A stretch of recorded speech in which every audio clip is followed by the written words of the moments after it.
नमस्कार। संतोष की रिपोर्ट में आप सबों का स्वागत है। और आज हम संतोष की रिपोर्ट में चर्चा करने जा रहे हैं जदयू का वाकई में भगवाकरण हो गया है। जी हां, 2005 से लेके 2024 तक, या यूं कहें कि जब बीजेपी या मोदी का परचम लहरा रहा था, उस दौर में भी कभी नीतीश कुमार उन मुद्दों पर अपना स्टैंड नहीं बदला जो मुद्दा कहीं न कहीं कॉमनल इश्यूज से जुड़ा होता था।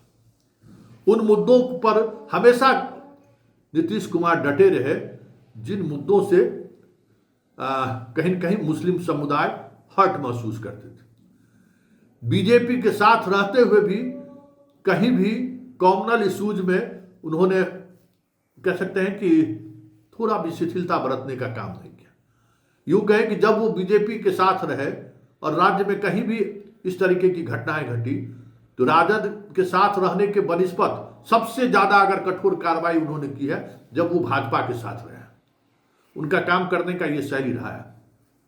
कभी वो बकसते नहीं है, कभी वो इस मामले में समझौता करते हुए दिखते नहीं है। चाहे कटोगे कि बटोगे की इशूज पर भी जदयू के अंदर से भी बयानबाजी आ रही है कि ये बयानबाजी सही नहीं है, इस तरीके की बयानबाजी बिहार में नहीं चलेगा। लेकिन अब लग रहा है कि धीरे धीरे चीजें बदल गई हैं। नीतीश कुमार से पार्टी की वैचारिक जो एक पृष्ठभूमि थी वो भी अब बदलता हुआ दिख रहा है। और अब कई फ्रंट से इस तरीके की बयानबाजी होनी शुरू हो गई है जिससे लगता है कि वाकई में आने वाले समय में जदयू के आइडियोलॉजी और बीजेपी के आइडियोलॉजी में काफी समानता दिखने लगे तो कोई बड़ी बात नहीं होगी। क्योंकि ललन सिंह कल उस वक्त ये बयान देते हैं कि मुसलमान, हम लोग कोई खुशफहमी में नहीं है कि मुसलमान हम लोगों को वोट करता है, हम लोग को मुसलमान कभी वोट नहीं करता है। उस समय वो मुजफ्फरपुर में बोल रहे होते हैं जिस समय में पटना के बापू सभागार में मदनी वक्फ बोर्ड एक्ट को लेकर झारखंड के सहारे नीतीश कुमार को नसीहत दे रहे थे कि जिस दिशा की तरफ आप बढ़ रहे हैं, हस्र झारखंड गवर्नमेंट का देख लीजिए। वहां जिस तरीके से हेमंत बिस्व शर्मा ने मुस्लिम समुदाय को टारगेट पर लाया, क्या हस्र हुआ वो देख लीजिए। कहीं न कहीं निशाने पर नीतीश भी थे और चंद्रबाबू नायडू भी, क्योंकि दोनों स्टेट में मुसलमानों की बड़ी भागीदारी है। वह मुद्दा वक्फ बोर्ड था, निमंत्रण देने की भी बात आई, लेकिन किसी पॉलिटिकल पार्टी के नेता को मंच पर बैठने की इजाजत हमें लगता है कि नहीं दी गई थी। वैसे जदयू से कोई आए भी नहीं थे, आरजेडी के भी कोई ऐसे मुस्लिम नेता स्टेज पर या स्टेज के बाहर दिखाई नहीं दिए। कहने को ये पूरी तौर पर पॉलिटिकल पार्टियों से जुड़े हुए नेताओं को थोड़ी दूरी बनाकर रखा मदनी ने, लेकिन मदनी ने चेतावनी दे दी कि झारखंड में क्या हश्र हुआ इसको सोच लीजिए नीतीश बाबू। लेकिन नीतीश बाबू की तरफ से या ललन सिंह अपनी तरफ से जो जवाब दिए हैं वो जवाब संकेत है कि आने वाले समय में जदयू वैचारिक रूप से, बात हम वैचारिक रूप से कर रहे हैं, वैचारिक रूप से आपके मतलब भाजपा के और भी करीब होते हुए दिखाई दे दे तो कोई बड़ी बात नहीं होगी। तो जरा सुनिए मदनी का वो तंज झारखंड चुनाव को लेकर, परिणाम को लेकर, और ललन सिंह क्या कहा है, जरा आप सुन लीजिए। आपने देखा झारखंड के अंदर इसके जिम्मेदार बनाया गया आसाम के चीफ मिनिस्टर को। आसाम के चीफ मिनिस्टर की रोज की तकरीरें आप सुनिए, मुसलमान को मुसलमान नहीं कहता, उसकी जबान से मुसलमान का नाम नहीं, हमेशा घुसपैठिया कहता है। मैं कहता हूं ये कितनी बड़ी जहालत है। जिस बिरादरी का वो आदमी होगा उस बिरादरी के मुसलमान भी आसाम में होंगे। हिंदुस्तान की कोई बिरादरी ऐसी नहीं है जिसके अंदर मुसलमान ना हो। वो मुसलमान का नाम लेते हुए घबराता है, मगर खुदा की कुदरत है जो एक महीना झारखंड के अंदर रात और दिन तकरीरें मुसलमान के खिलाफ करता रहा, वहां मुसलमानों का नाम लेकर उनके खिलाफ बोलने वालों का मुंह काला हो गया। अभी अल्पसंख्यक समुदाय के नेता भाषण कर रहे हैं। बिहार में अल्पसंख्यक समुदाय की क्या है स्थिति थी? बिहार में मदरसा के टीचरों को 3,000 4,000 रुपया मिलता था लालू जी के राबड़ी जी के राज में। आज मदरसा के शिक्षकों को 7वें वेतन आयोग का पैसा मिलता है। 7वें वेतन आयोग ने जो अनुशंसा किया वो पैसा मिलता। हालांकि अल्पसंख्यक समुदाय के लोग वोट नहीं देते हैं नीतीश कुमार, वोट नहीं देते हैं। ये सब गलत फहमी में मत रहिएगा, मुगालते में हम लोग नहीं है कि आप देते हैं, पहले नहीं देते थे। अल्पसंख्यक समुदाय के लोग वोट नहीं देते हैं। दोनों बात आपने सुन लिया।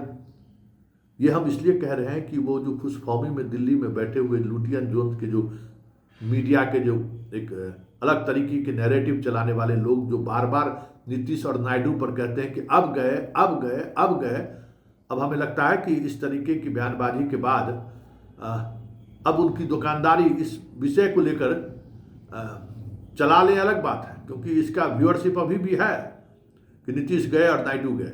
लेकिन ये साफ कल के ललन सिंह के बयान से हो गया कि अब भाजपा से अलग होना तो दूर, जदयू अब भाजपा के राह पर चलता हुआ आगे आने वाले समय में दिखे तो कोई बड़ी बात नहीं होगी। ये बहुत बड़ा बदलाव जदयू के अंदर देखने को मिल रहा है। ललन सिंह जैसे नेता, मान लीजिए अशोक चौधरी, संजय झा तो की वैचारिक प्रतिबद्धता क्या है सब किसी से छुपी हुई नहीं है। किस विचारधाराओं से उनकी सहमति रही है या लगाव रहा है ये भी छुपा नहीं रहा है। संजय झा संघ और बीजेपी से उनका पुराना रिश्ता रहा है, वो बीजेपी के अभी भी नज़दीक हैं और अपने आप को हमेशा बीजेपी के साथ वो कंफर्ट दिखते हैं। अशोक चौधरी की तो कोई बात ही नहीं है। अशोक चौधरी तो एक अलग तरीके की राजनीतिक मिजाज के व्यक्ति हैं, विचार सिद्धांत से अब वो वास्ता उनका नहीं है। कांग्रेस के दौर में भी एक अलग तरीके की राजनीति वो करते थे। तो ऐसे लोगों से हमें नहीं लगता है कि कुछ खास ललन सिंह के बयान से इतर कुछ सोचा जा सकता है। लेकिन ललन सिंह का कहना अपने आप में बहुत ही गंभीर विषय है। ललन सिंह अगर इस तरीके से कहते हैं, मतलब समझिए कि आने वाले समय में जदयू के स्टैंड में कई तरह के बदलाव होंगे। ये अलग बात है कि नीतीश कुमार मदरसा, हालांकि ललन सिंह ने भी बोला कि मदरसा का घेराबंदी, मदरसा के टीचर कब्रिस्तान की घेराबंदी, मदरसा के टीचरों की शिक्षक बढ़ोतरी, हम सब कुछ किए, लेकिन मुसलमान हमको वोट नहीं दिया। तो ये कहकर एहसान फरामोश साबित करने की भी कोशिश हुई है ललन सिंह की तरफ से। लेकिन बड़ा सवाल ये है, क्या नीतीश कुमार जो कुछ हो रहा है उससे अवगत हैं क्या? ये मदनी आए, उसका क्या बयान रहा, ललन सिंह ने क्या बयान दिया, संजय झा क्या बयान दे रहे हैं, अशोक चौधरी किस तरीके की राजनीति कर रहे हैं, क्या उसका कंसर्न नीतीश कुमार को है क्या? क्योंकि बेलागंज में मुसलमानों ने भी वोट किया है, मुसलमानों ने भी बढ़ चढ़ कर वोट किया है मनोरमा देवी को, और इस जीत में मुसलमानों की भी भूमिका रही है, चाहे बेलागंज हो चाहे इमामगंज हो। भले बीजेपी के जो प्रत्याशी हैं वो कह सकते हैं कि हमें मुसलमानों का वोट नहीं मिला, लेकिन इन दोनों जगह पर मुसलमानों ने उदारता दिखाई है। ऐसे समय में इस तरीके का बयान का मतलब क्या है आप समझ सकते हैं। संकेत साफ है कि इस बार जदयू और बीजेपी के पास साथ सिर्फ गठबंधन ही नहीं है, इस बार मनगठन भी है। तो मन का भी गठन हो गया है, विचार भी मिलता जा रहा है, विचार के दिशा की तरफ जदयू अपने आप को ढालने की कोशिश कर रहा है। याद करिए इसी तरीके के इशूज को लेकर जब केसी त्यागी ने दिल्ली में बयान दिया था तो 24 घंटे के अंदर केसी त्यागी जी को जिम्मेवारी से मुक्त कर दिया गया। वो एक संकेत था कि इस बार बीजेपी और जदयू को लेकर किसी भी तरह के कन्फ्लिक्ट में जदयू पड़ना नहीं चाहता है। अब वो जदयू जैसे पहले जदयू की क्या स्थिति थी कि किसी भी परिस्थिति में जदयू अपने कुछ खास ऑब्जर्वेशन था, उससे अपने आप को अलग करता हुआ कभी नहीं दिखता था जदयू। चाहे उसके लिए संजय झा को ही बयान क्यों न देना पड़े, लेकिन संजय झा को भी बयान देना पड़ता था इस तरीके की इशूज पे। लेकिन जब इस तरीके के इशूज की पर केसी त्यागी को पद छोड़ने पर मजबूर किया गया, तो वो तो एक संकेत था ना। और ललन सिंह का कल का बयान उस संकेत का इतिश्री है कि अब आप जदयू से किसी भी कॉमनल इशू पे, जदयू को किसी भी ऐसे कॉमनल इशू जिसको भाजपा मजबूती से पूरे देश में उठा रहा है और आने वाले समय में बिहार में वो उठाते हुए दिख जाए, तो कोई बड़ी बात ही नहीं होगी। उसमें आपको जदयू की सहमति भी दिख जाए, ये बहुत बड़ी बात होगी। क्योंकि जदयू इस बार कुछ इसी मिजाज में आगे बढ़ रहा है, क्योंकि अब जदयू के बीच ये चर्चा होना शुरू हो गया है कि 2025 के विधानसभा चुनाव के बाद कितने दिनों तक नीतीश कुमार को ढोके चलना है। उसके बड़े बड़े कार्यकर्ता और नेता ये बात करने लगे हैं। और ऐसे मिजाज वाले लोग जिनकी राजनीतिक कोई विरासत नहीं है, कोई आइडियोलॉजी नहीं है, उनके लिए बीजेपी के साथ जाने में कोई समस्या भी नहीं है। कुछ चंद जो सवर्ण विधायक हैं वो पहले से चाहते हैं, जो सांसद हैं वो पहले से चाहते हैं कि अरे बीजेपी के साथ ही रहने में ठीक है, क्यों बीजेपी से हम लोग अलग हो रहे हैं। उस मानसिकता वाले लोग तो हैं। लेकिन विजेंद्र यादव जैसे जो लोग हैं और उनसे जुड़े हुए या उस तरीके की आइडियोलॉजी से, समाजवादी आइडियोलॉजी से जुड़े हुए जो लोग पार्टी में आए हैं, समता पार्टी के दौर से हैं, वो सहज नहीं है। लेकिन अब उनकी संख्या कितनी है? भले मनीष वर्मा पूरे बिहार घूम कर समता पार्टी से जुड़े हुए कार्यकर्ताओं को, नेताओं को जोड़ने की कोशिश कर रहे हैं, लेकिन आज का जो जनता दल है उसमें उनका प्रवेश की जगह कहाँ है, उसको अवसर कहाँ है अपने बात को रखने का। जब वशिष्ठ दादा जैसे लोगों के मुख्यमंत्री के बार बार कहने के बावजूद भी जब कभी भी वो पार्टी दफ्तर आ जाते हैं तो पूरा पार्टी मुख्यालय असहज हो जाता है और हर कोई कोशिश करने लगता है कि किसी तरीके से वशिष्ठ दादा को घर भेजिए। दादा आप बीमार हैं, ठीक है, मतलब पार्टी की लेकर चर्चा उनसे बहुत कम होती है। ज़्यादा चर्चा होती है कि दादा बीमार तो नहीं है, सब ठीक है ना, दादा कहाँ आ गए, अरे कुछ देर बैठिए, दादा को चाय पिलाइए, कॉफ़ी पिलाइए। बस दादा को इसी में उलझा कर रखिए, ताकि जो समता पार्टी के दौर से जो जदयू का जो एक आवरण रहा है, एक जो आइडियोलॉजिकली जो एक धारा रही है, उस धारा को अब की तरफ पार्टी ना मोड़े।